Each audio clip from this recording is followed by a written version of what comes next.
बहुत कंप्लेन्स है लोगों की.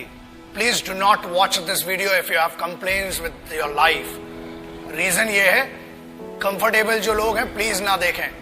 छोटे और कमजोर दिल वालों के लिए मैं बात ही नहीं करता हूं. See generally now youngsters, youth और anybody in this country, specially Bharat में बड़ी शिकायतें आई हैं कि यार हमें ये नहीं मिल रहा, वो नहीं मिल रहा, हमारे पास कंफर्टेबल लाइफ नहीं है. What do you know about the problems?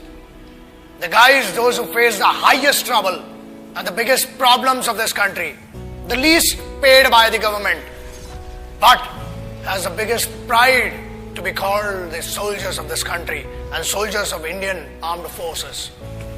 मैं उन सिपाहियों की बात कर रहा हूं. एग्जाम्पल, जब ये वीडियो देख रहे हो ना, तब हजारों लोग 4G, 10G, 4G, 8G सब इधर चलता है दोस्त. वहां कोई जी नहीं होता है. वहां पर सिर्फ गालियां सुनाई देती हैं उस साइड से, और यहां से खड़े होके भारत माता के लिए खड़े हुए.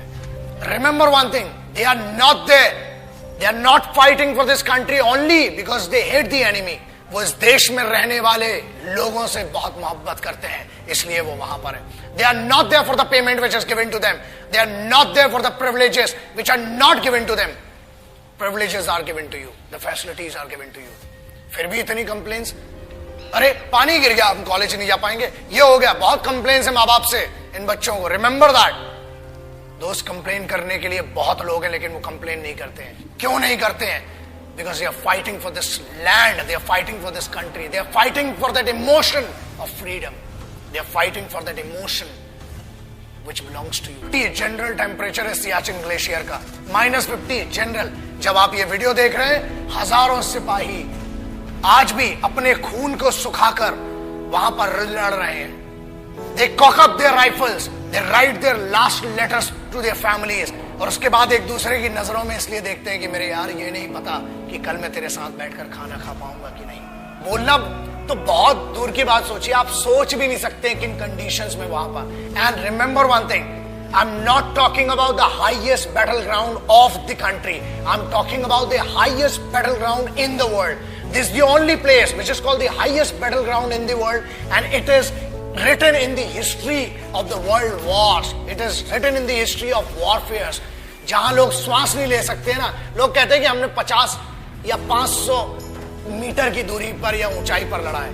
ये हजारों मीटर की ऊंचाई पर है, जहां सांस नहीं आती है, दिखाई नहीं देता है. वहां पर भी वो सिर्फ जज्बा है जो जिंदा रखता है लड़ने के लिए और इस देश की रिस्पेक्ट के लिए.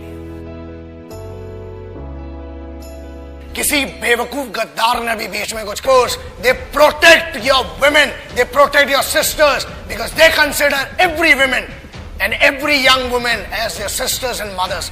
That's why you are protected. बोलना बहुत सरल है और बहुत दम है, बहुत खुजली है, बहुत गर्मी हो रही है ना. आ जरा बॉर्डर पे 2 दिन की ड्यूटी करके दिखा, चूतड़ में से पूरी गर्मी बाहर आ जाएगी. अक्टूबर 1947 देश अभी आजाद ही हुआ था कि हम पर तो जंग थोप दी गई. But who did that? Let's talk about that. I'm talking about first unit of Sikhs, the first battalion of Sikh, one of the most elite, one of the most respected and decorated regiment of the Indian Army, called the Sikh Regiment. And this is a wonderful story.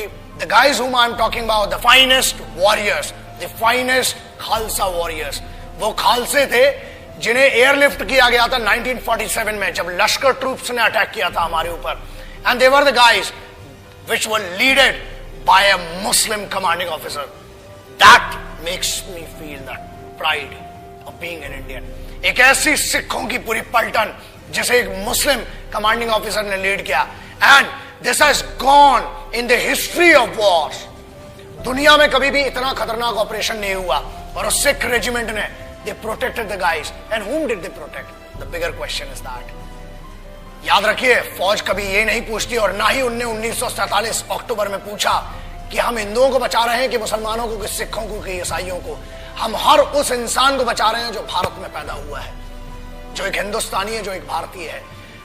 I'm talking about the organization which in none of the cases can be called corrupt or can be called manipulated organization. The most pious and the most respectful organization of this country, the institution of this country, is called the Indian Armed Forces.